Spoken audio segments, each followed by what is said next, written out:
What's going on, everybody? This is Raw Dog Sports. I am Mike. That is Evo. Remember when Bobby Boucher showed up at halftime and the Mud Dogs won the Bourbon Bowl? We got some football going on right now at the NFL level. That's right. Flag football is taking place for the Pro Bowl as we speak. There's all sorts of shit going on in Cleveland sports. Darius Garland was just traded for fucking James Harden. That's breaking news as we go live. We're a little late, people, but thank you, everybody who is here. Evo, my man, thank you for being here. How you doing, brother? Evo, you are muted, my guy. I don't know what happened. How the fuck does that happen? I don't know. Fuck, did we get ice cream? Yeah, nice. Sometimes StreamYard just does these weird things. I'm doing good. As I was trying to say, I'm tired. It's Tuesday. It doesn't feel like Tuesday. The work week has already been long and hard and veiny in many ways. So, but I know you all are waiting to hear this. Government shutdown 2.0 is over. So your boy doesn't have to complain too much. It's only a couple days where I actually didn't miss out on any pay because I'll get paid for those days anyways. So no hard times here in the Raw Dog house in Arizona. So happy about that. Happy to be here. Happy to be going over some sports stuff. It's going to be probably a quicker show because, wouldn't you know, not a whole lot of football has happened between, 2 weeks ago and this upcoming weekend, other than the fact that there is flag football going on. For all of us grown men who really, really love football, we love flag football, which means nothing. And I never advocate. Hold on. Go ahead, finish it. But we're gonna come back to that nobody loves flag football thing. Well, look, it's fun, but I'm not taking any of my time out of my day to watch professional athletes play flag football personally. Okay, so there we go. So I don't care about these guys playing flag football, but flag football is a fantastic game. Actually have a very proud dad moment I get to kind of share right now. So flag football is something that I've done before. I've coached G in the past, and before we left Arizona that last year that we played, we won the championship. So I was fucking pumped. But I haven't been able to coach any kind of football since we've been out here, and all I've been coaching is baseball. Well, Lizzie came to me a few weeks ago. She's like, I want to play flag football. And she asked me to be the coach. So we got signed up for the Menor League, and I'm fucking pumped. I cannot wait. And I know girls don't play football, but I can't wait to go out there. They do play flag football. Hell yeah, they do. There's actually that is a massively growing sport is women's flag football. High school, big time high school sport now for girls. So it's going to be in the Olympics, right? I'm pretty sure. Is it women's or is it just men's? I think that it's probably going to be both. It has to be, right? It would have to be both. Yeah. It's. Listen, I'm not smart on that, so I don't know. Yeah, and we're a ways away from the Summer Olympics. Obviously we got the Winter Olympics coming up here. Shout out Lindsey Vonn for fucking rupturing her ACL and saying she's still going to go. That'll make that story even crazier if she's able to pull off another gold there. But the point I was getting at here is. NFL flag football and the Pro Bowl in and of itself is such a joke that I never advocate for injuries, but a injury to a star player, not Justin Jefferson, let's be clear, but an injury to a star player or something like that, that would basically make the league have to go maybe we fucked this up, wouldn't be the worst thing because what the fuck are we doing here? I can't imagine that the televised ratings for this are going to be very good, or any of the Pro Bowl games or whatever you want to call it. Not that the Pro Bowl game, when it was actually played with pads and whatnot, was necessarily that appealing, but I was more willing to watch it. I mean, really? there was reason for that's less football than fucking flag football. Tell that to fucking Adrian Peterson. Okay, that motherfucker's rookie year they were like, you go soft and everything. He's like, fuck you, and went for like 187 yards and 3 touchdowns or something like that. He was like, no. I'm winning Pro Bowl MVP. Yeah. And then I'm going to rent camels for my birthday and fucking blow all my money and gamble and use switches and stuff like that. But, and not the Nintendo. Yeah. It was mildly more entertaining to me, and it could be because I was a youth at the time. But there's better all-star games out there, obviously, like NBA and stuff like that, more entertaining. NFL needs to completely re-envision what the fuck they're doing with this whole weekend of Pro Bowl stuff. Yeah, so the flag football game is all well and good. I mean, fine, they're out there having a good time. And it can be entertaining because if you get them all mic'd up, I mean, these are cool guys. So that is really the entertaining part, is kind of the behind the football shit that's going on. That's where you really can enjoy who these guys are. But yeah, the skills competitions are way cooler. I remember like in the late 90s, early 2000s, they were doing all sorts of competitions, like who could throw that bitch the farthest, and the gauntlets they'd have to run through. Bring that to the Pro Bowl and make that like the competitions, and I bet you people will watch it way more than they would watch something like this. And they have competitions now. They have like the quarterbacks trying to hit the specific targets that are moving or whatever. But I remember those old school ones, man. Maybe it's just me being old and nostalgic, but I thought that would be a great way to kind of get people back into what they're doing, because the tackle game that happened before was so infuriating to watch, because you're like, do something, god damn it. And then every once in a while you get Adrian Peterson that goes ham. But yeah, it was miserable to watch that. These guys maybe will actually go out there and compete a little. Yeah. Again, I feel bad now even thinking back on it, saying that, maybe an injury should happen, but it's because I think it's such a foolish fucking thing that goes on right now. Like, they have to carry this torch forward of the Pro Bowl game. I don't know. They need to figure something out, and I honestly don't have a good answer. I hate that when people are saying change it, but they don't have an answer for it. That's me right now. I don't have a good answer for it. Listen, I think I have a great fucking answer. Let's go back to the old school days of those competitions that would run on ESPN in the middle of the summer because there was no other fucking football going on. A lot of the Madden games that you play, like to advance a player's skill or whatever, you know what I'm talking about, where they've got like poles that are shooting slow ass moving balls at you. You got to stay within a hula hoop or some bullshit and throw it. Like, how do we do it? Like, it's fucking 2026. Let's figure out some weird shit like that to make it a little bit more interesting. Maybe. I don't know. Yeah. Well, listen, that's kind of what most of the All-Star games have kind of become, is a skills competition. I think the only game that still really matters at all would be Major League Baseball's game, but it doesn't necessarily decide anything anymore. But it's still a game that people play. They play hard in that fucking game still. They're actually playing baseball. But the NBA, they don't give a shit about that game. They care about the dunk contest, the 3-point contest. Those are the only two things that fucking matter.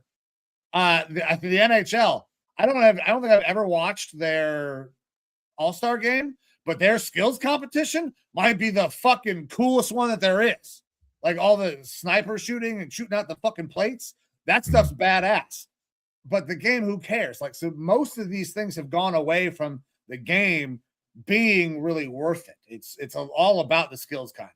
I mean, and don't get me wrong, Major League Baseball has that as well with the home run derby. That's bigger than the game, but people are at least still playing hard in the game.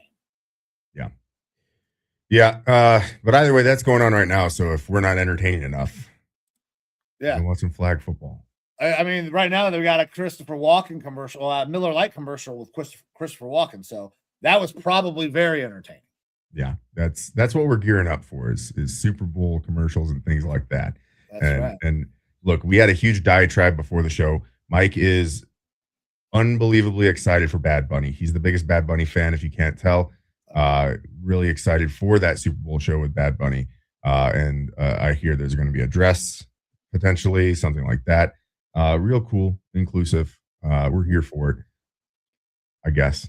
I don't give a fuck about the halftime show. And this is not because it's Bad Bunny. I don't give a fuck about any halftime show. I don't think I've cared about a halftime show since Aerosmith and Nelly. Oh, I take that back. Nope. Dre, 50 Cent. Yeah, I was going to say, that one back. That one was great. Hold on. Rewind. I lied.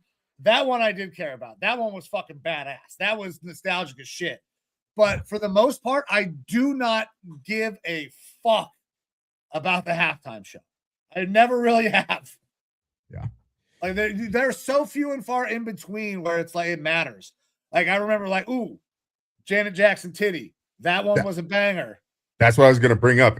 Yeah. Like if they put it out, there will be a Janet Jackson moment in every Super Bowl halftime show. I'll be sitting there like an internet sleuth trying to see what the fuck is going on. Like, where's the slip? What's going to happen? I wouldn't want to see it necessarily this year with Bad Bunny. Yeah, I was saying it might be a dick every once in a while, though. You're going to have to watch out for that. Yeah, and that's a rough situation to be in if you're not of that sort of ilk. Abby Barton, are you? I think that came in. I believe that she was referencing. Probably she does not care about the Super Bowl halftime show. Yeah. I believe. I'm going to give Abby the. Or it could have been after your dick comment. Who knows?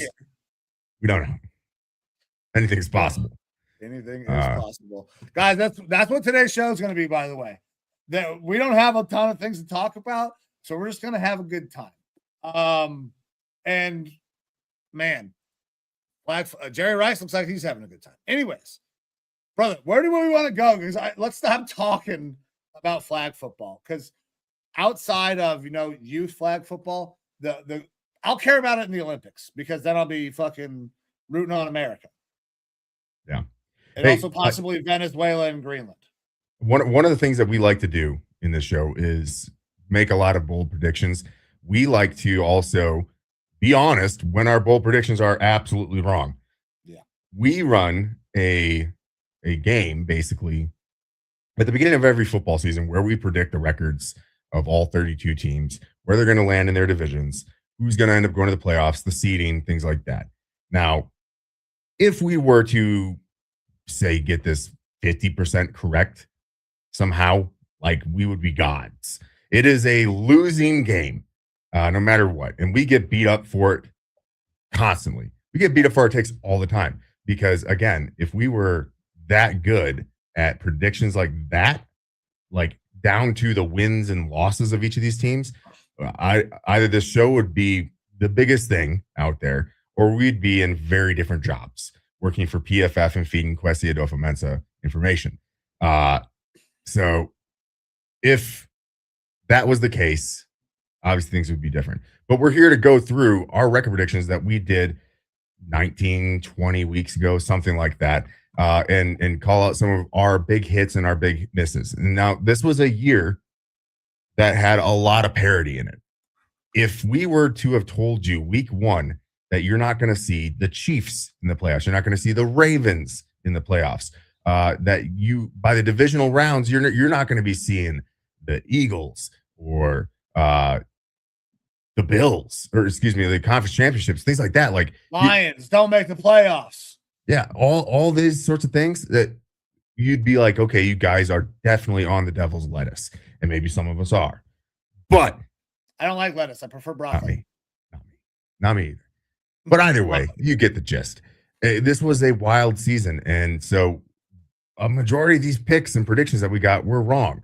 I think that both you and I were probably more bullish on our teams than we should have been. But even then, like, look, I'll come right out with my worst one. I had the Vikings going 12-5 and winning their division, being the number one seed in the NFC. Absolutely wrong. They didn't make the playoffs. The crazy thing is I wasn't that far off from the total win-loss record. I was 3 games off from the win-loss record. The Vikings won 9 games. I had them winning 12.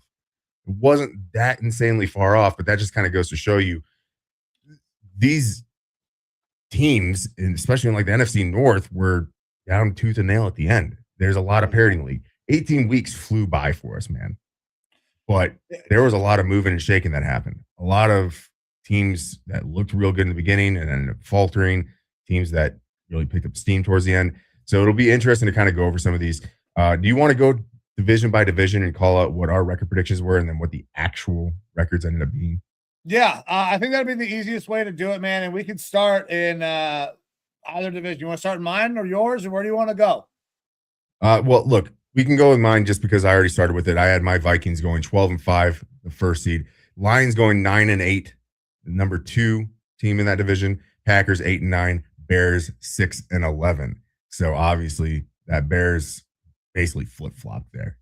They were very good. It ended up being Bears going 11-6, being one of the top seeds there in the NFC. Packers going 9-7. So I was only 1 game off basically from that record.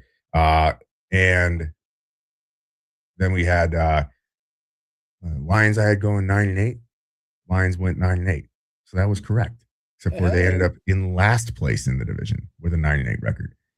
So kind of a wild NFC North, pretty fucking tightly contested. The biggest miss there, other than me being very bullish on my Vikings, is the Bears. Like, a lot of people had the Bears doing well this year. I thought that the Ben Johnson experiment with Caleb Williams might not work out well that first year, but with that last place record from the previous season, and things starting to click, especially as the year rolled along. Also, things that I think are going to be very tough for them to repeat, the turnovers in particular. Yeah. They had a fantastic year. Yeah, they really did. Now, my record here was not great. I had this division all fucking flipped upside down and around. I'll start at the top. I had the Lions, who I thought were going to go 12-5. They did not. They did not win that division either. I had your Vikings at 11-6, second in the division. That did not happen. I did have a better record for the Bears. I had them at 9-8, finishing third in the division. So I wasn't far off on the Bears. I thought they would be better, but like when you get that kind of turnover margin, you're going to get a couple extra games maybe. And then I had the Packers supposed to finish in last at 7-10. Obviously they go through, they make some moves. They have a great start to the season. Injuries kind of tear them down the majority of the fucking rest of the way with Micah Parsons and everything else. So yeah, I had that one all jacked up. I think my closest one there was for sure the Bears. Yeah. All righty. Where do you want to jump to next? Let's stay over in the NFC. Let's talk NFC East. All righty. I feel like this one was a little closer, probably where we expected. Yes and no. I don't think I got a single team in the correct spot. Oh man, so I got 2 teams flipped and I got 2 of them right. Yeah, so I had the Commanders continuing what they did from the previous season, going 11-6. Eagles going 10-7. They actually went 11-6. Cowboys going 8-9. Cowboys did go 7-9-1. And then the Giants I had at 6-11. I had them a little bit better than what they actually were. They ended up going 4-13. So Giants were actually in last place in my predictions, and they were in last place in that division in real life. But I was more bullish on the Giants apparently.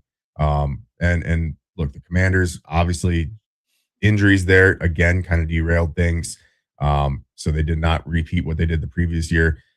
Eagles, I was 1 win away from being correct there. I had them 10-7. They went 11-6, and definitely weren't the same team that they were previous years.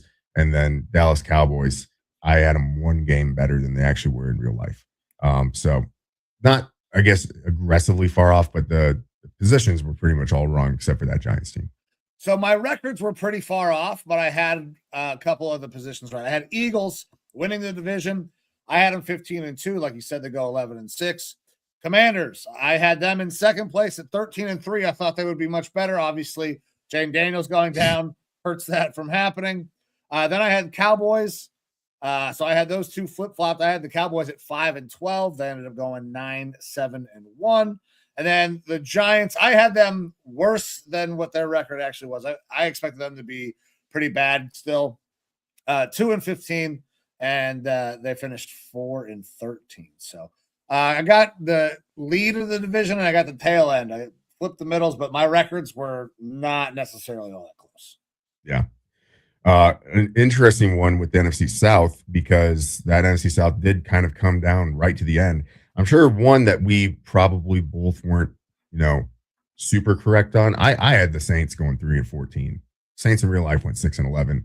I had them rounding out the bottom of that division, which they did do.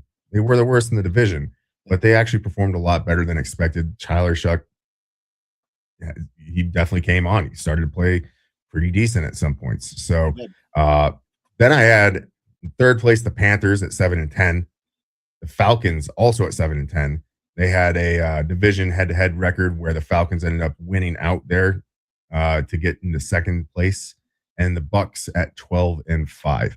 And the Bucs really looked like they could have been that 12-5 team to start off the year, and then the wheels fell off. Baker was injured. A lot of other injuries on that team. Just couldn't get the magic from the beginning of the year done. I was feeling really good about that Bucs prediction, but it did not work out. So obviously, Bucs took a tumble. They went 8-9. Carolina Panthers went 8-9, and they had to fight it out there at the end in order to get that last playoff spot. And of course, the Atlanta Falcons also 8-9 in real life in this division. Yeah, so I was pretty close here as well, I feel like, but once again, the records were slightly off because I had the Saints at 4-13, finishing in last place. So I had last place right, but I was more down on them than they were. I had the Falcons finishing in third at 5-12. They gave 8-9. Falcons fans were furious when they saw my 5-12 prediction. I mean, 8-9 is better, but you were still third. Then I had the Panthers. I didn't think they would win the division in second place at 6-11. And then I had the Bucs also at 12-5, and we know how that turned out. So I got a couple of spots right there again, but once again, a little off on my numbers. Yeah. And lastly, here in the NFC West, this one, I got to take this one on the nose. I had the Seahawks in third at 6-11. They're playing in the Super Bowl this weekend. So absolutely was wrong on that. Wasn't sure about Sam Darnold going there and being anything too special. Was definitely proven wrong with that one. Super proud for Sam. But I did have the Rams going 12-5, which they actually did do in the regular season. I had the 49ers going 9-8. 49ers ended up with 12 wins on the year with one of the easiest schedules in the NFL. And that Cardinals team, I had them at 6-11 in fourth place. They were much worse at 3-14 in the actual league. So look, what the West Division, I mean, by the end of the year, Seahawks, Rams, and 49ers all vying there for playoff spots, all getting into the playoffs. It was a really good competitive division there in the West. Yeah, it was crazy good division. The Cardinals have got a long way to go before they're going to compete.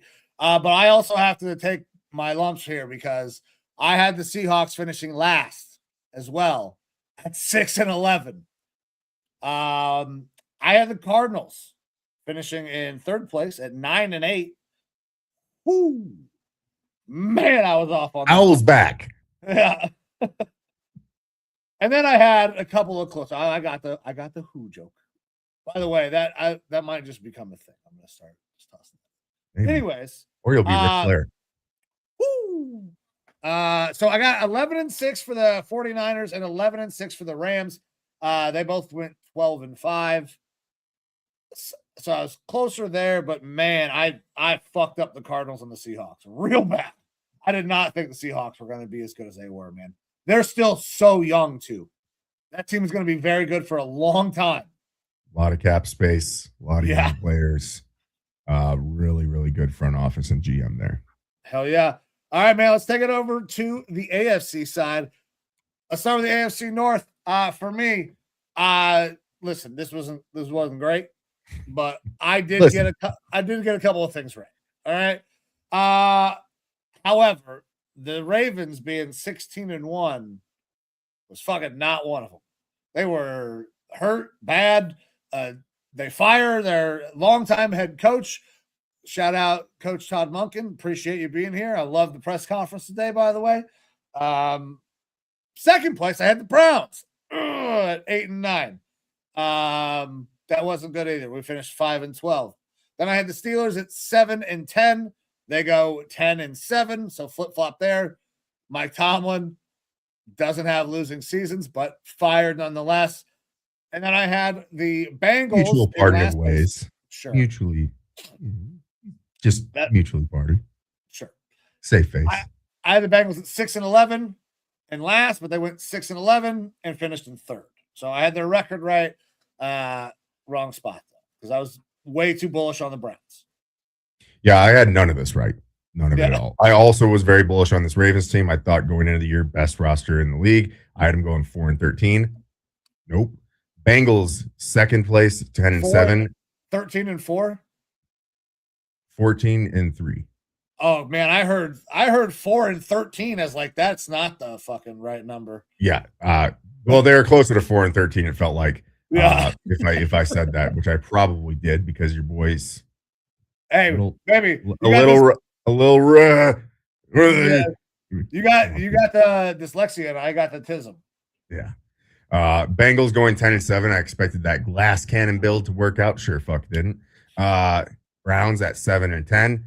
You guys are 6 and 11, so it was closer there. We were 5 and 12. Oh yeah, that's the Bengals. They were 6 and 11. Whoops. And Steelers at 5 and 12. That didn't happen. No, yeah, that was a tough one. AFC North just beat my ass. Yeah. This other one didn't do well for me either. We'll go ahead and move to AFC East. I had the Bills going 15 and 2, winning the division. Bills were good, went 12 and 5, second place in that division. I had the Dolphins finishing second at 6 and 11. They went 7 and 10. I was right around that mark. And then I had the Patriots going fucking 5 and 12.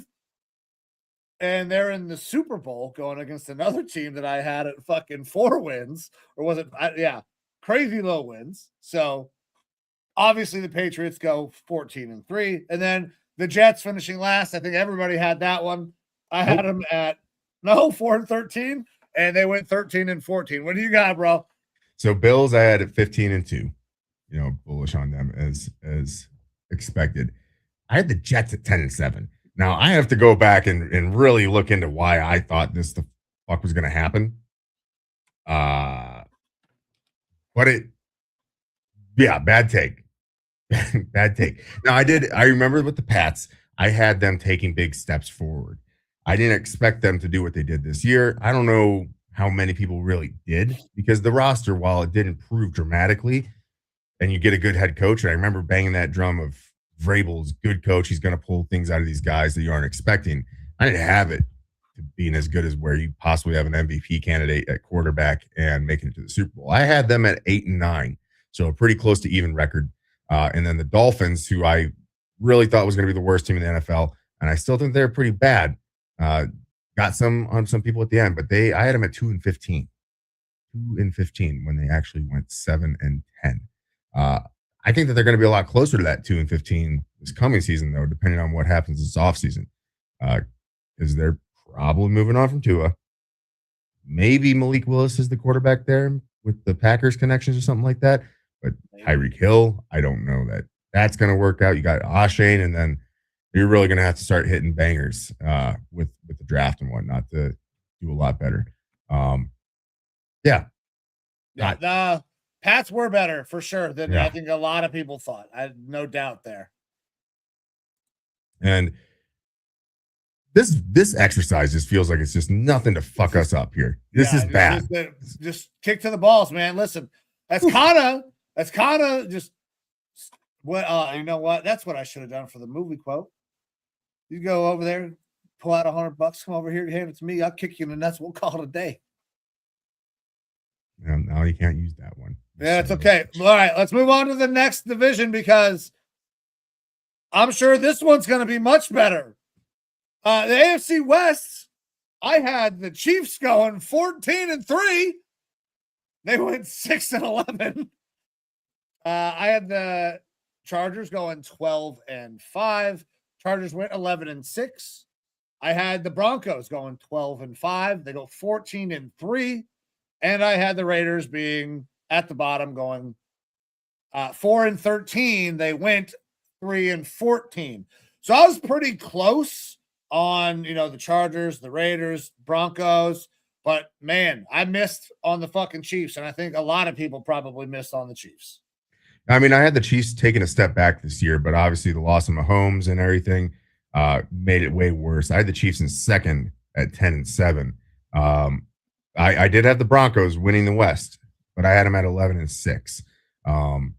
At 14-3 in real life, obviously they outperformed that a little bit. I had the Raiders at 9-8 and the Chargers at 9-8 as well, with the Chargers actually ended up being the last place in the division. Chargers came out gangbusters, and then injuries again, especially across that offensive line, kind of derailed them to a point, but they still were a playoff team. And this kind of goes to show that Jim Harbaugh puts together good squads, gets good things out of his quarterback. And at the end of the day, it was injuries really that derailed that system there. So I'll take my miniature win of predicting the Broncos winning that division. Yeah, I had him third, so I would take that as well. Yeah, Chiefs. Tough, man. All right, let's take a look at the last division. I'm sure this one will be better. I had the Texans going 14-3. They did have a good year at 12-5. And then from there, I fucking missed. I had the Colts going 4-13, finishing second. They went 8-9, finished third. Then I had the Jags going 4-13, finishing third. They went 13-4 and finished first in the division. And then I had the Titans going 3-14, and the Titans went 3-14. So I knew that they were going to be bad. I did not know that the goddamn Jags were going to be anywhere near as good as they were this year. That coaching staff did a great job getting that thing turned around. Yeah. So I had the Texans winning the division at 11-6, which was one game off of their actual win total, but they were in second place in that division. And then it's just all kind of shambles from there. 7-10 for the Colts in second place. Titans 6-11 and Jags 6-11, both of them at 6-11.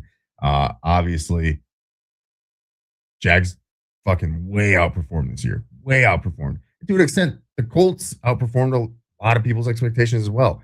As Abby kind of brings up here, Danny Dimes surprised everybody. He played really fucking good until that Achilles injury. Yeah, I mean, they were looking like one of the teams to beat in the AFC until he goes down. Indiana Jones, man. It was fun while it lasted. Maybe it still lasts. It could. Listen, they could try to reconnect that relationship. I mean, he's obviously going to need some time to rehab. I don't know where that team is planning to go, if they're going to, because this is not the year where you're going to be looking for a quarterback. That's most certain. Shout out to Jeremy Green for coming on the show this last week. Terrible quarterback class. And if you're not the Raiders, you ain't getting a good one. And even then, you might not get a good one. Who do you think? So now that we're kind of done with these predictions. Okay. Okay. Let's do it. Here's my bullish thought. And I put it at a 5% chance of happening. Tom Brady is very particular with his quarterbacks. And Fernando Mendoza might be one of those guys. But we talk a lot about the draft next year being loaded with quarterback talent. And this Raiders team is really, really bad. Like their roster is pretty damn terrible. Oh, gosh. You're thinking trade down, huh? With the Jets. The Jets have 2 first-round picks this year, 2 first-round picks next year, and a first-round pick in the following year. I don't think they trade 5 first-round picks for Mendoza. But if they're able to get somewhere close to 4 first-round picks over this year and next year, as the Raiders, you would go into this draft with the number 2 overall pick and 2 other first-round picks, and then go into next year with at least your first-round pick, probably 1 or 2 more of the Jets' first-round picks if they really want to try to fleece them. And to make it kind of work and maybe reset some of their cap issues, I mean, or at least try to get some of the stuff out of the books, they could try to throw a Max Crosby in there, which I think would then probably we'd start to look at the 5 first-round picks. 2 this year, 2 next year, and 1 in 2028. Like, it would be the most monstrosity of trades to ever happen in the NFL, but the Jets purposely put themselves in this position to have all these first-round picks to be extremely aggressive. Aaron Glenn's kind of probably have to be, apparently, because guys are going back to college specifically so they don't have to play for your fucking team. Yeah. You have Aaron Glenn, who's got to be on a hot seat, even though he went into a dumpster fire knowing it was a dumpster fire, and the dumpster fire did not really get any better. If Tom Brady wants to go after a particular quarterback in next year's draft, he could have a huge wealth of first-round picks to rebuild his team this year behind their presumptive new head coach, Clint Kubiak, and still have enough first-round picks next year where he doesn't have to do anything crazy with it, but trade those to get another one of the top picks and get the quarterback that they want. It's tough to put a rookie quarterback in a bad situation and expect him to perform. Well, you could take this year, you could still run back Geno if you want to, because as bad as Geno was this year, I think it was just the team was terrible. The coaching staff did not work whatsoever. You look at Geno Smith in 2024, and if you look at just like explosive play metrics, EPA metrics, he was by far and away considered elite on that Seahawks team. He still takes too many sacks, too many interceptions, things like that. And obviously the Seahawks saw the writing on the wall that they need to move on from him. But I think that this year was more of an outlier of who Geno Smith has been recently. You could run with Geno Smith. You've got Aiden O'Connell there. I think Kenny Pickett's probably still under contract. Like, you don't want that. That sounds bad, but you rebuild your roster as much as you can. You're probably still going to have a high pick next year. You go out there and you get your quarterback that you want in a much better class. We talked about this with Jeremy, like the Mendoza, obvious number 1 quarterback in this draft, obviously going to be first overall pick, but you put him in the 2024 class, he's the 4th, 5th, 6th guy in that class probably.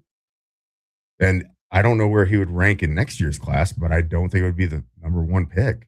So this is like, if Tom Brady is hiring Clint Kubiak and saying, we understand we're going to be bad this year, we're not going to fire you. We're going to build you a team and let you go get your guy next year. Like, teams don't do that very often, but if they are willing to have a little bit of patience, they could pull off a mega blockbuster deal. I put it at 5%, but I don't think it's off the table. So the go from 2 to 1 is, it's still going to cost a fucking fortune. Quarterback tax. Yeah, quarterback tax. And that's the only one. There will be other people that call if the Raiders say that pick is available. Everybody will call.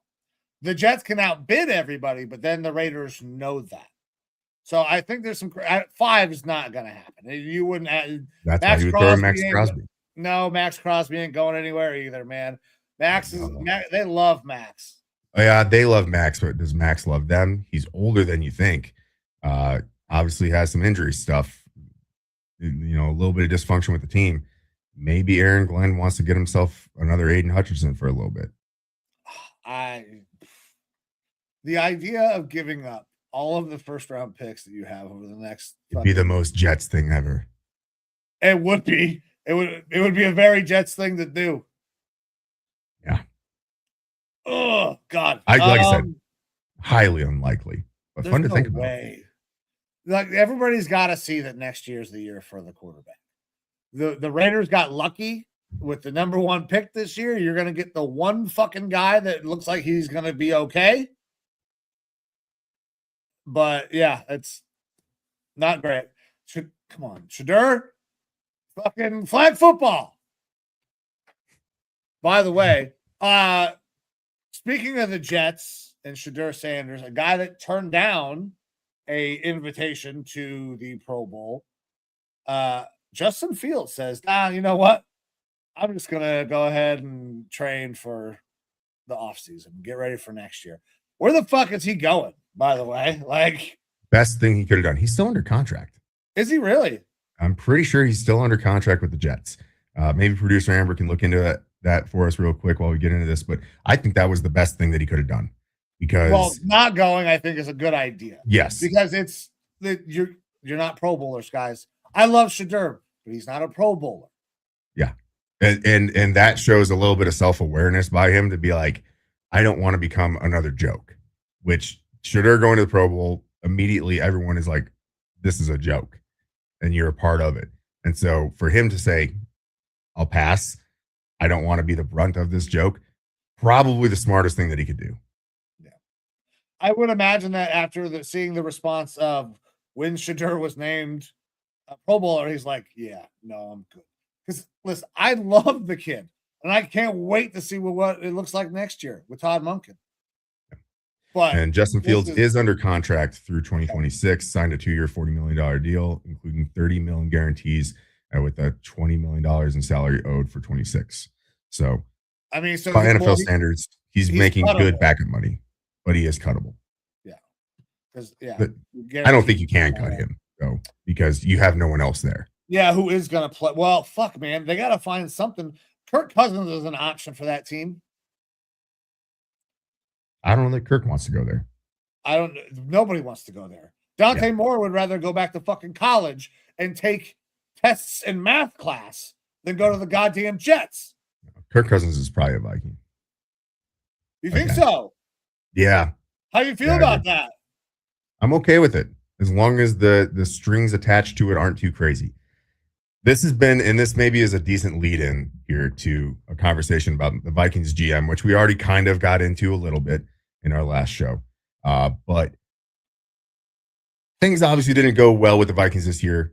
Injuries played a part of that, but a big part of it is the quarterback play. Now, I am and have been very out forward front. I'm a JJ McCarthy believer. I think that he can develop. I think that this was a bad year, but if you, again, and it's easy to cherry pick stats, but you look at his last 5 games and he performed statistically like a top 5 quarterback by a lot of different metrics. The mechanics got to get fixed. And I think if you fix the mechanics and get a little bit more maturity, because again, he's the youngest or second youngest quarterback in the league, he just turned 23 within like the last month. It's crazy. That there's tons of room for growth. That being said, GM gets fired. Everything now without a GM in-house, other than Rob Brzezinski, who is kind of de facto GM, but Kevin O'Connell's the one pulling the strings now when it comes to the draft and free agency and all that stuff, him and Brian Flores. You have to believe that Kevin O'Connell feels that he's on the hot seat. They have to find a way to perform. More and more reports have come out saying that Kevin O'Connell has went to the team, to the front office and said, JJ's not ready. My evaluation, he's not ready. I'm not out on him, but he's not ready. We need to keep one of Sam Darnold or Daniel Jones. They apparently, one of the big linchpins for this whole situation wasn't that Kirk or that Sam Darnold left, which Jeremy kind of corroborated. They assumed that Sam Darnold was going to be too expensive to keep. And if you do keep him, he's your long-term guy for this contract and beyond. And JJ McCarthy then becomes a wasted asset. It was the Daniel Jones one that apparently really upset ownership, letting him out the door. Because the Vikings, now reporting says they offered him more money than what he got from the Colts. However, the Colts said you will be in a competition with Anthony Richardson and you decide if you think you can beat him because you probably can't. And the Vikings didn't say that. They didn't say it would be an open competition. They didn't say that it wouldn't be, but they didn't give him any sort of reassurances. And he felt like he had a better shot to go beat out Anthony Richardson for the job, which is why he left. If they had given him some sort of more reassurance that this will be an actual quarterback competition here, because maybe JJ isn't ready, maybe he would have stayed. Maybe. I don't know, but that really pissed off ownership. It pissed off O'Connell. It's why they had to go try to get Carson Wentz, who, by the way, Carson Wentz's stats and extrapolate them out for the year, he's like neck and neck with what Aaron Rodgers did. Interestingly enough. Right. Yeah. Can I give you an update real quick, though? Yeah. So the Cowboys still have no idea how to do anything in postseason play. I'm pretty sure that Dak Prescott just took a safety in flag football. Oh, nice. Just wanted to give everybody an update. That's perfect.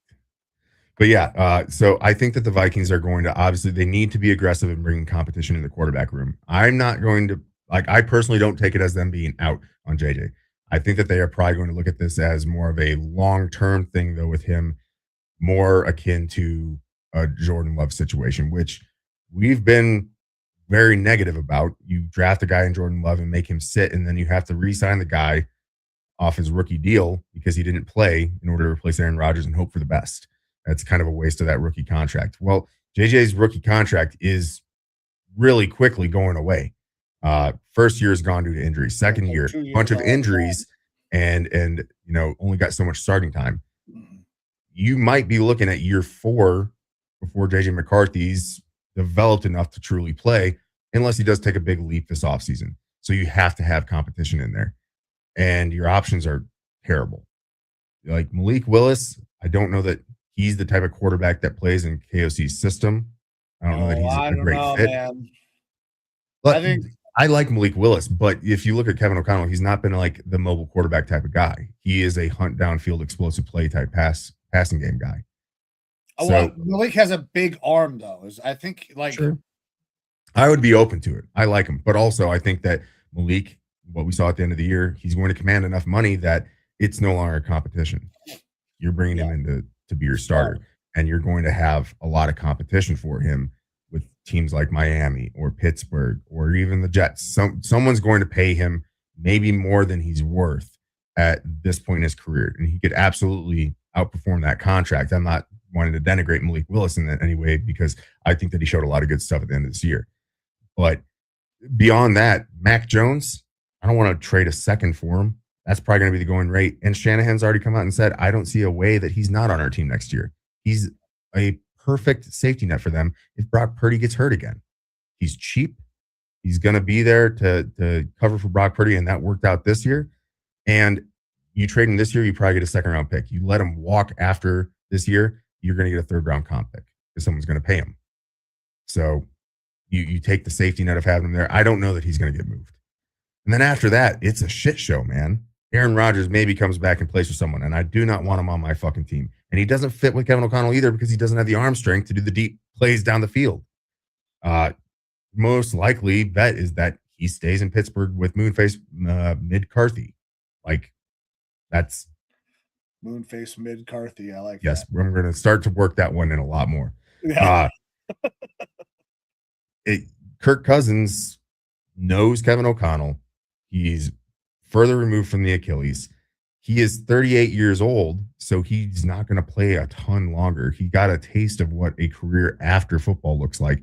If you want the perfect guy who can basically drop into the system, play, showed really well with O'Connell, and isn't going to be the guy that's going to hold J.J. McCarthy back forever, I think that he's a good fit. The only question to me is Kirk going to try to rape people again? Because that's what he does. He takes all the money he can get. Okay, yeah. And there's going to be a lot of teams out there that are willing to pony up the cash if he keeps pushing his number up because he is a competent, average NFL starting quarterback. Yeah, I mean, he is a competent, average starting quarterback. That's what he's been for a long. Like, he used to be a huge volume stat guy. Probably still can be that in the right offense with the right receivers. So, like, going back up to you guys could get back to probably 11, 12 wins maybe with Kirk Cousins. That's the thing. Can you fucking go anything? Can you do anything past that? We were 9-8 with no semblance of like consistency at the quarterback position and no run game. So you're gonna be better. I think it's at least 2-win boost from bringing Kirk Cousins in. If the Flores defense stays the same or gets better, like we could be looking at another 13, 14 win year just by having Kirk Cousins in there. Now, does that lead you to the promised land of a championship? I don't know because Kirk Cousins hasn't shown to be able to do that in the playoffs. Yeah. But if Kevin O'Connell wants to save his ass, get it off the hot seat, you bring in a Kirk Cousins and maybe you pay him what he wants, get you those wins while you continue to try to develop McCarthy behind the scenes. And I think that's the best fit. The other options, though, we brought up Geno Smith. I hate that idea. It makes me sick because I don't like Geno Smith. But I said a lot of good things about, like, I think last year maybe isn't actually as bad as he can be. That's someone that I think is a true competition body that you bring in, and JJ McCarthy could beat him out, could not, who knows? But at least the season isn't completely lost if you bring him in. Trade for Kyler Murray, but again, I don't know that he necessarily fits in that system because AOC likes the pocket passing quarterback. Kyler's got an okay arm, but he's off schedule and he likes video games. Yeah, and I don't want that. I'll trade you Dylan Gabriel for a pack of gum. I mean, he could shine shoes or something, I guess. Yeah, man. But I think Kirk Cousins is probably That's crazy that Kirk could be back there. And I thought my relationship was fractured, man. It did not end well. It didn't end great, but Kevin O'Connell wasn't like against bringing him back. He could totally blame it on Kwesi, which a lot of things right now are getting blamed on Kwesi. Yeah, actually, let's stay with Kwesi because, listen, and I've seen a lot of takes, and I think there's a couple of very right takes, and I think there might be a couple of wrong takes on this, but we find out, a day or two after Kwesi, it's been announced that he is fired. We find out that there are some problems inside that building with the way that he conducted himself, specifically the fact that he went about and took paternity leave after his wife had a very difficult pregnancy and they had their baby. And I've seen some interesting things like, okay, obviously the football culture is a specific way. Sacrifice, right? I've seen your tweet. I've seen a lot of other people's tweets about this. Like, that's a real thing. Like, when you are in a situation where you are working towards a shared goal and everybody is required to be a part of that fucking process, you kind of have to sacrifice some personal things for the shared goal. So I completely and 100% understand that mindset. That is a very real culture inside the NFL. It's that same culture inside the military. It's that same culture inside of a lot of organizations. But I also think it's okay for a father to take fucking paternity leave. I think both of those things can be okay. In this circumstance, however, one of them has to override the other. When it comes to Kwesi, he probably did the right thing for him and his family and going and being with his wife. And the Vikings did the right thing by firing him because that's not the culture that is inside the NFL that has generated lots of wins and Super Bowls. You don't hear about the guy that leaves to go take care of his family. You always hear about the guy that's sacrificing. That's the story because that's what is kind of expected of everybody. So I think both of these things can be right. He should not have gone, and he should have gone, depending on which side of this you want to come from. Yeah, I might say stuff that could get me in trouble. I don't really care. Because I think we both have the same kind of mindset of like, if you are afforded paternity leave, that's awesome and that's good, and you should be able to take it. But this isn't about that. And I don't think he was fired because of the paternity leave. The Vikings have been trying to be very vocal about, we didn't have a problem with it. It's okay. It was something that we allowed and he did it. And that's good. The thing is that, and I really, if you do one thing after this show, go on to Substack, look at the Wide Left Substack. Arif Hassan did a fan-fucking-tastic article on this whole thing. And he does definitely promote using that paternity leave and whatnot. But one of the things that he brought up is that Kwesi is not a football guy. He's a Wall Street guy. He never was a scout. He never was grinding on the road. He never was out for 280 days away from friends, family, the team, working his tail off and missing moments and things like that, like birth of children and birthdays and things like that. He wasn't one of those guys. And then he came into the locker room and that office, and from a lot of things in that report, had an aloofness. I'm better than everyone else. Apparently, the forward-facing stuff that you saw from him in press conferences and whatnot, most people said completely fake. He belittled people, tried to be the smartest person in the room, tried to act like that. But at the end of the day, he was kind of that nerd who is awkward with people to begin with. And if you want to win over those scouts who have been with the organization and they're out there grinding, again, away from their families, missing all these opportunities.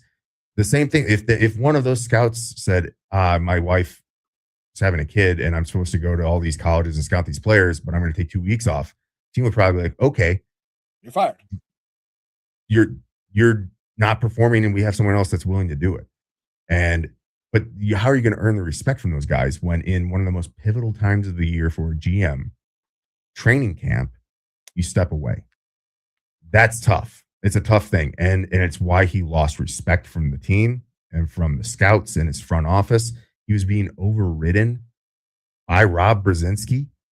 The Adam Thielen trade that happened, which is now widely reported, Kwesi turned it down. The reason why the trade didn't happen earlier was because he, and probably rightfully so, didn't want to meet the Panthers' request. But people in the organization, maybe it was the coaching staff, said, no, we need another wide receiver because we don't know what's going to happen with Jalen Naylor. He's got a hurt hand that he just had surgery on. Jordan Addison's going to be suspended 3 games. We're just going to wheel out there Ty Felton, a rookie, and Justin Jefferson, and that's supposed to be our receiving game. We need someone out there who's competent, who knows our system, who can step in right away. And Rob Brzezinski went above him and made the trade, which is wild to me. That's insane. And over the head of the only guy that should be able to go over the head of the GM is the fucking owner. Right.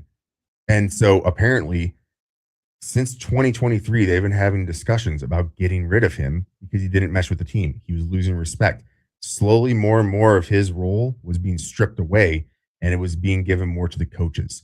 After his failed draft, his first draft, apparently all the coaches started going out and doing a lot more scouting with the scouts to be way more involved in who they're going to select through the draft.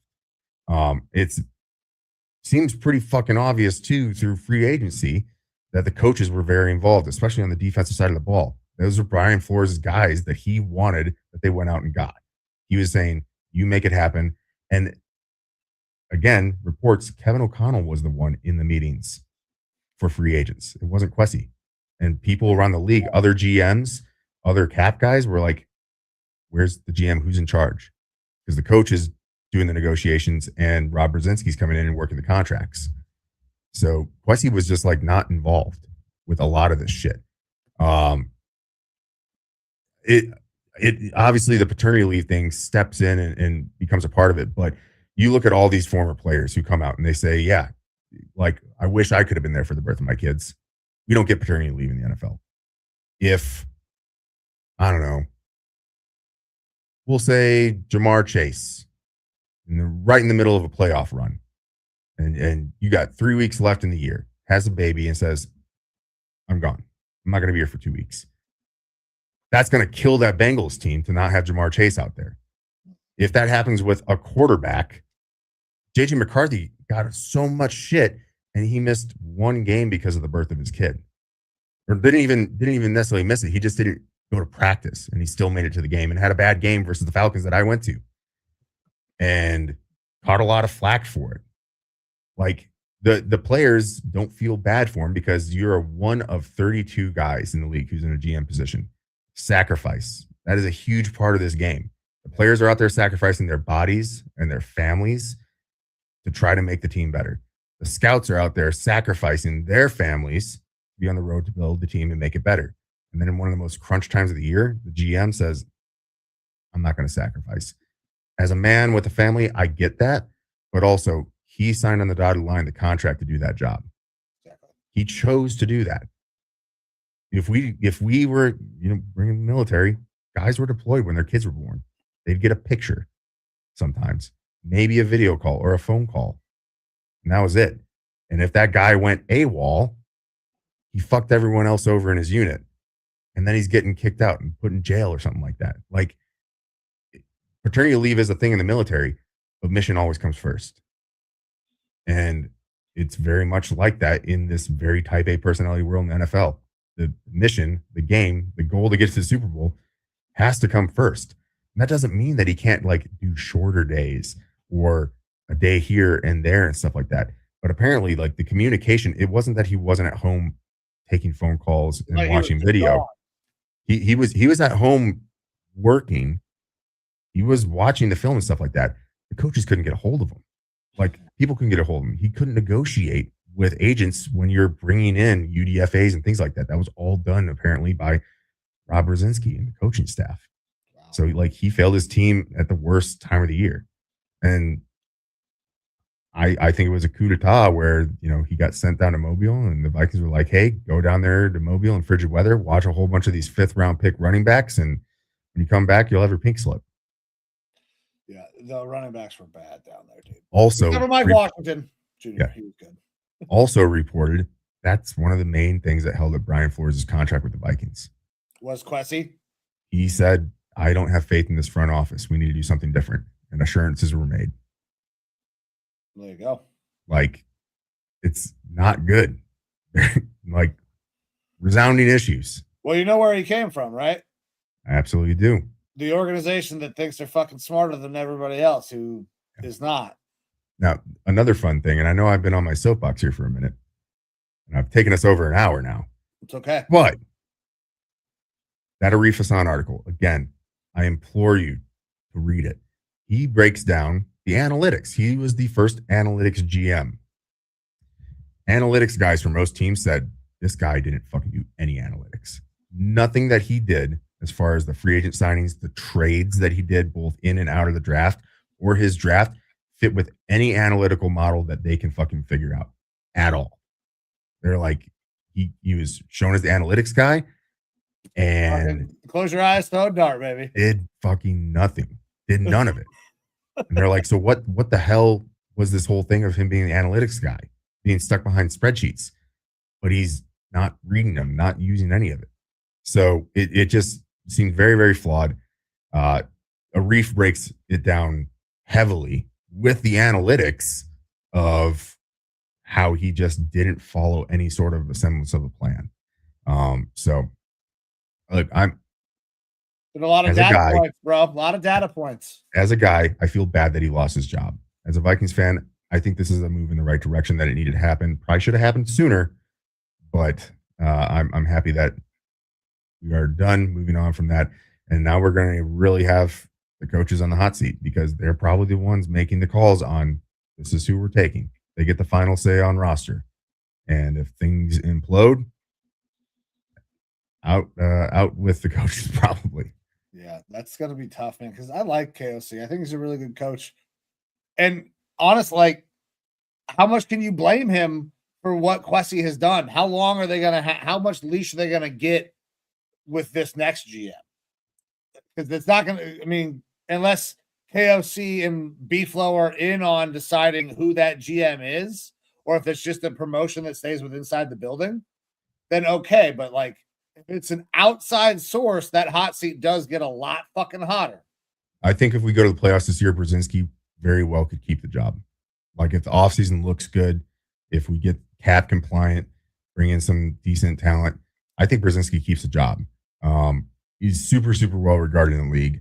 But on the other hand, I think a fresh set of eyes from a more traditional football guy to evaluate everything would be smart, because otherwise we're just running the same shit back. That's another one of the big issues, is that Kwesi didn't bring in his own staff.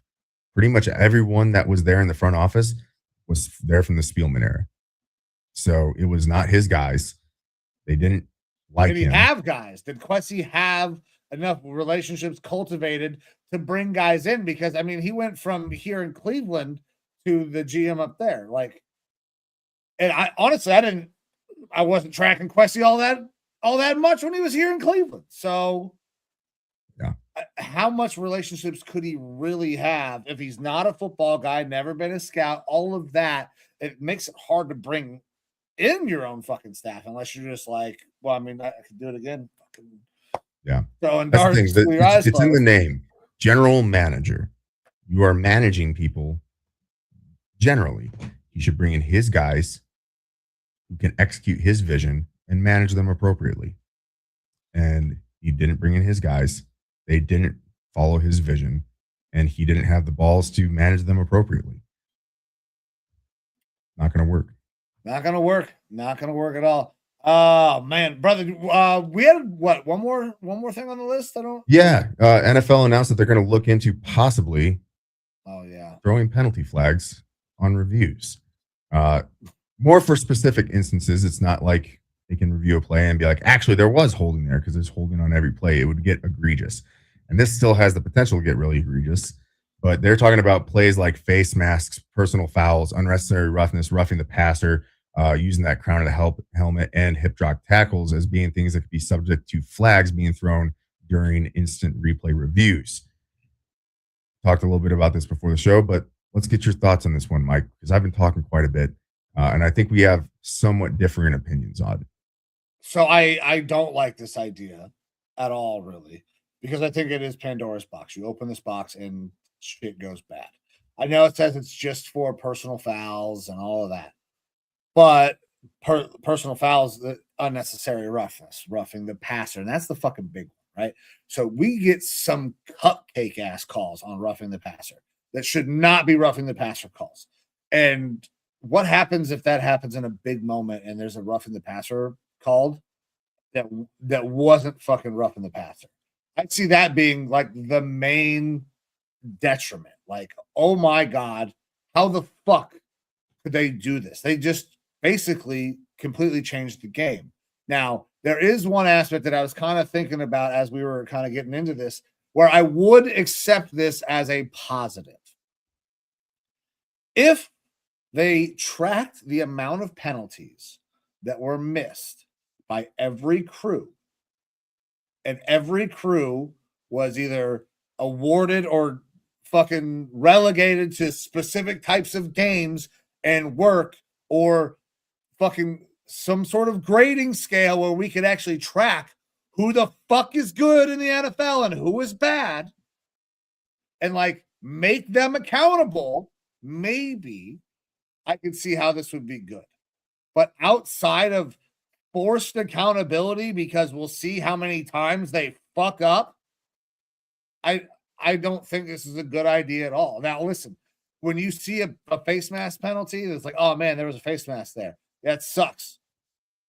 But I think I would rather deal with not getting my free 15 yards rather than having an official decide that somebody else is getting a free 15 because my D end hit him like he's supposed to in a football game. That would fucking piss me off. If it's between those two things, I'd rather not have any of it. I'd rather not have any penalties be allowed to be reviewed. I mean, also, when they did the PI thing, it was fucking terrible. It was absolutely atrocious officiating. So that's where I'm at. That's the thing is I'm in a spot where I completely agree with the Pandora's box thing. And that's the scary thing. Once you open it up, you can't really take it back. And we already have enough complaints with officiating. I always go back to last year, Sam Darnold and the Vikings versus LA, and the egregious face mask where his head gets basically twisted off and the ref is sitting there watching, pounding his pud, and doesn't throw his fucking flag. It was not just like a face mask where hook the face mask and pull it a little bit, which is a penalty. It was egregious, ripping the head around. It was. And it's those egregious missed calls that I want called correctly, and this would be something that could fix them. But in the same instance, every single play on an NFL game, there's a penalty happening, and they could be found if they are being looked for. And in this replay, they would be watched and looked for.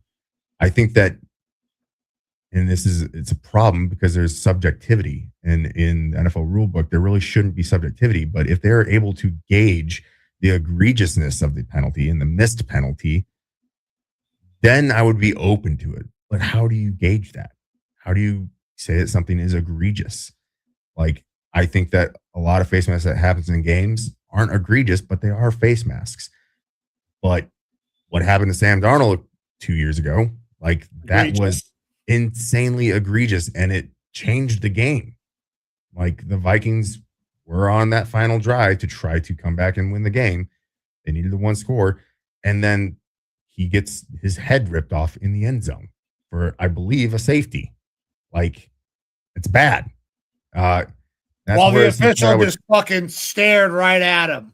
yeah, it's one of those spots where the sky judge, I hope, would be able to step in and say, drop the flag now, drop the flag now. You missed it. And then we don't have to go with the replay thing. And I don't know that that's necessarily better, but it's like it's at least feigning like they made the correct call on the field, and we're just a little bit less aware of it. It is tough because is illegal hands to the face a personal foul? Yes, for quarterbacks, and I believe like receivers and they're yeah. So imagine the amount of times a guy's hand slides and it doesn't get called. I know it happens all the fucking time. Yeah. Could you imagine them going back and seeing all the hands to the face that happen in fucking close line play? Yeah. It would have, like, again, I feel like you have to have some sort of egregiousness scale. I don't know. That's so subjective. Now we're going to give fucking NFL officials subjective options. They can't make objective fucking decisions, let alone subjective ones. Yeah, it's tough. And that's the thing is when we can't come to a consensus on something like that, I don't know how you truly come to a consensus. You can't add the rule. I don't know how you can. Yeah, I don't know. Well, speaking of things that are subjective and objective, subjectively, I believe that the NFL Hall of Fame is objectively becoming a fucking joke, much like Major League Baseball's Hall of Fame. What the fuck are we doing? I know that Robert Kraft, producer Amber dropped it in here. Robert Kraft not voted into the Hall of Fame. Bill Belichick not voted into the Hall of Fame. Are they going to hold Tom Brady out? And if they do, why would you ever even go? Why would you go to the Hall of Fame ever again?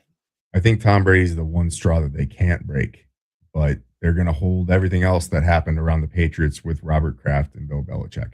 Robert Kraft maybe a little bit more because not only does scandals and allegations of cheating, but the massage parlor stuff and whatnot.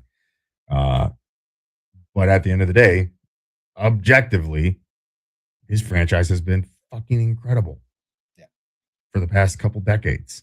Yeah. And they're right back in the Super Bowl again. So to not induct him, it seems pretty fucking petty.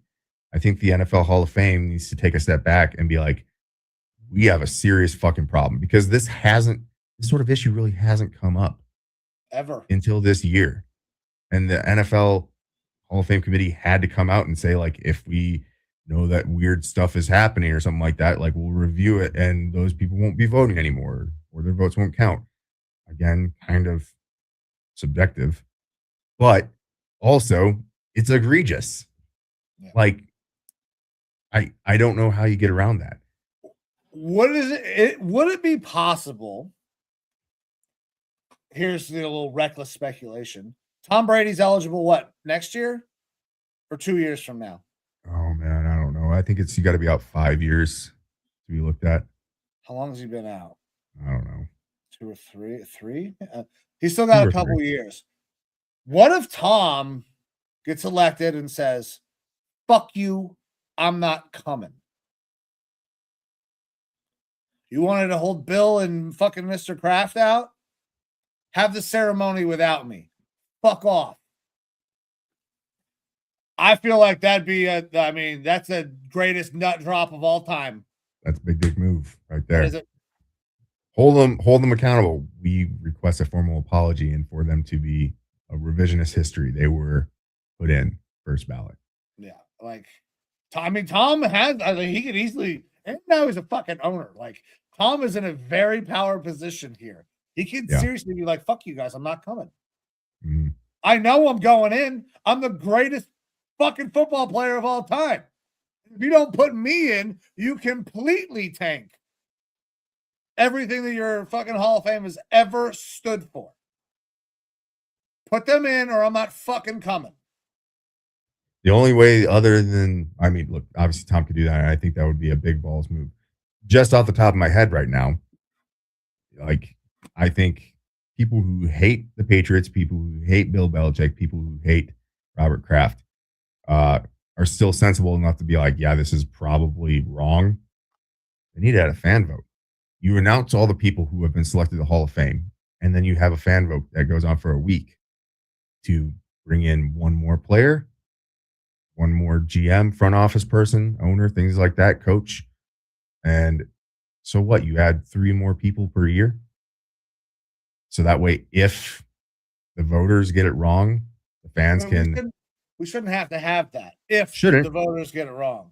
But how else are we going to fucking fix this? I don't know. Honestly, I mean, how can you, and this is a problem that's going to lead us into a talk conversation. Like, how do you get the fucking media to do what seems like the most objectively right thing and say what the fuck is happening? Because that's who does this. It's the fucking media that says, okay, yes, we vote for this guy. No, we don't vote for this guy. And a lot of times what happens is they get their panties in a wad and then things go sideways. Which is pretty interesting because, like, obviously the fans are calling out bullshit on this, but so is the media. Like, the media as a whole, I'm not hearing takes of people being like, yeah, it makes sense. No. Everyone's talking point is, what the fuck? On both of those guys. So who is the people that I want to know who the 50 people are? That's what it needs to be. I want to know the 50 names of the voters for this year. And then I want to fucking figure out what 10 didn't vote for Bill. And didn't vote for fucking Mr. Kraft. Maybe that's another thing is they just, all those people can no longer vote. There's some sort of collusion. You're done. I mean, that's entirely, that's what the letter was for. For the ones that voted for him, how pissed would they be? You know, if they know I can't vote anymore, they're immediately going out and naming all the fucking names off. These are the motherfuckers who did it. And I got wrapped up in it because I was in this fucking group of assholes. Shit, man. Listen, I don't know what the right answer is, but what is happening now is not right. Yeah. At some point, they will both go in. Robert Kraft will go in. Bill Belichick will go in. Obviously, Tom Brady will go in. And you can think whatever you want about the Patriots and that, or the way everything happened. But they had the greatest dynasty probably in the history of fucking sports. I mean, when you consider how hard it is to win in the NFL, that is an insane accomplishment they had in that amount of time. Like, Tom Brady won Super Bowl in like 25% of the years he played football. That's fucking absurd. So they should absolutely go in. They should go in immediately, but it won't happen. I'm all on board for what you said, though. Like, the more I think about it, the more I think that's the biggest baller move. Yeah, because you want to, like, for him to publicly come out and say, I do not accept something I wanted all my life to be in the Hall of Fame. I don't accept because it's a fucking phony organization, and you proved that, and I don't want to be a part of it. Like, I hope Kraft goes in before he dies, because, like, he is a living legend, right? Like, if his team wins the Super Bowl, how can you not say that he's the greatest owner of all time? I mean, that's the most Super Bowls. 7 would be the most by the organization. Tom right now stands alone with 7 but it makes no sense to me, man. And I don't even fucking like the Patriots, but this is wrong. This is objectively fucking wrong. Yeah. Anyways, my man, I think that's it. We stretched this out a lot farther than we thought we were. We figured out a way. I had a good time though. We took our 3 inches and made it a solid 5.5, and I'm proud of us for it. That's right. Well, I'm definitely not Rabel cutting off half of it and still giving her 6. Yep. So that one great line, by the way. Producer Amber's eyes just got big. You'll have to check out that fucking Busting with the Boys. Yeah, Busting with the Boys video. It's hilarious. But my man, I appreciate you and everything that you do. And to everybody who is tuned in today, thank you guys very much. Time is the most valuable thing that you have. So anytime that you give some of it to us, we are forever grateful. I'm going to give Evo one last word, and then we're going to get the fuck out of here. We're going to come back to you on Saturday, where we're going to talk Superb Owl. Ooh. The big game. Ooh, the big game. We're going to talk about bets. We're going to have quite a few of them, maybe some touchdowns. Definitely going to talk the prop bets. That is producer Amber's favorite episode of the year is prop bets. So it's going to be a fun time, but we will see you Saturday. Evo, Give them the one last word, and then let's get the fuck out of here. We did an exercise today, ladies and gentlemen, where we talked about our record predictions and how wrong we were. We're okay with being wrong. We're generally pretty honest people. And that's probably why Mike and I, we're not on the Epstein list. A win for Raw Dog Sports. Hell yeah. Guys, thanks. I'm Mike. That's Emo. This is Raw Dog Sports. We're getting the fuck out of here. See ya.